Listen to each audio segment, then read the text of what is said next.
Okay, നമസ്കാരം. കാരാട്ടുകുളങ്ങര ഭഗവതി ക്ഷേത്രത്തിലെ പ്രതിഷ്ഠാദിനാണെന്ന്. ഇന്നിപ്പോൾ എന്താ നാളെ നക്ഷത്രം? നമ്മുടെ രോഹിണി നക്ഷത്രം, മകരത്തിലെ രോഹിണി നക്ഷത്രത്തിലാണ് അതിൻ്റെ പ്രതിഷ്ഠാദിനം. അപ്പോൾ അതിൻ്റെ വൈകുന്നേരത്തെ അവസാനത്തെ കർമ്മത്തിലാണ്. അതൊരു നാഗപൂജയോടുകൂടിയാണ് ഇതിൻ്റെ പ്രതിഷ്ഠാദിന കർമ്മങ്ങളൊക്കെ അവസാനിക്കുന്നത്. സാധാരണ കുടുംബക്ഷേത്രങ്ങളിൽ കന്നിമൂലയ്ക്ക് ഒരു നാഗക്കാവുണ്ടാവുത്രേ. അവിടുത്തെ ദേവിയുടെയും ഉപാസന മുത്തപ്പൻ്റെയും പ്രധാന ഉപാസനയുടെ ശക്തി സ്രോതസ്സായിട്ടാണ് ഈ നാഗക്കാവുകൾ കുടുംബക്ഷേത്രത്തിൽ കണ്ടുകൊണ്ടിരിക്കുന്നത്.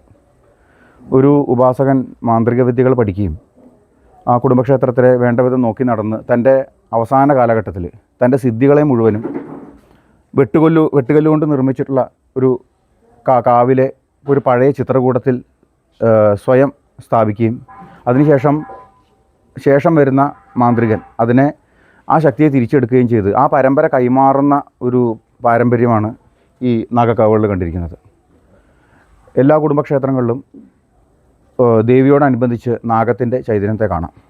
സാധാരണ നമ്മൾ പറയാറുള്ളത് അനന്തൻ, തക്ഷകൻ, വാസുകിൻ, പത്മൻ, ഗുളികൻ, മഹാപത്മൻ തുടങ്ങിയിട്ടുള്ള സർപ്പങ്ങളെയാണ് പറയുന്നത്. പക്ഷേ നമ്മുടെ കാവുകളിൽ ഇന്ന് നമ്മുടെ ഈഴവരായിക്കോട്ടെ, നായന്മാരായിക്കോട്ടെ, ആശാരിമാരായിക്കോട്ടെ, അവരുടെ തറവാടുകളിൽ കണ്ടിരിക്കുന്നത് മണിനാഗം, അഞ്ചനമണി നാഗം, കരിനാഗം അങ്ങനെയൊക്കെ കണ്ടിരിക്കുന്നത്. ഈ മൂന്ന് സർപ്പങ്ങളും കരിനാഗ സർപ്പം കുറച്ച് രൗദ്രപരമായിട്ടുള്ള സർപ്പമാണ്.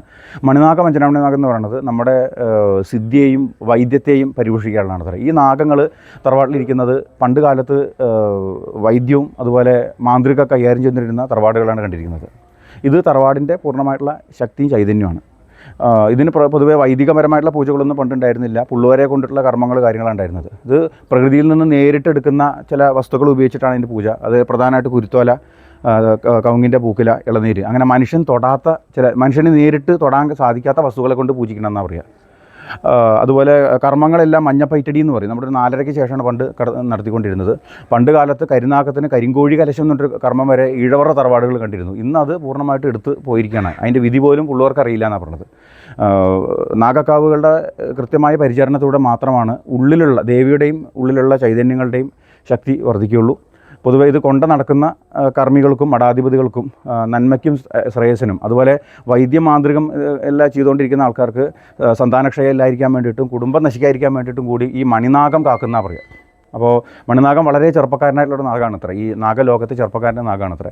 ഇവിടുത്തെ സങ്കല്പം അനുസരിച്ച് നാഗരാജാവ് എന്നുള്ളൊരൊറ്റ സങ്കല്പം മാത്രമേ ഉള്ളൂ. അപ്പോൾ ബാക്കി പരിവാര സമയത്തും ഇതിനെ പൂജിക്കുന്നു. അപ്പോൾ എൻ്റെ ഗുരുനാഥൻ ചിട്ടപ്പെടുത്തിയിട്ടുള്ള ഒരു രീതിയിലൂടെയാണ് ഇപ്പോൾ കാര്യങ്ങൾ നടന്നു പോയിരിക്കുന്നത്. ഉള്ളിൽ നാഗരാജാവിന് കർമ്മം കഴിച്ച് പുറത്തേക്ക് കൊണ്ടുവന്നിട്ട് അതിനെ പരിവാര സഹിതം കർമ്മം കൊടുത്ത് പ്രീതിപ്പെടുത്തുന്നതാണ്.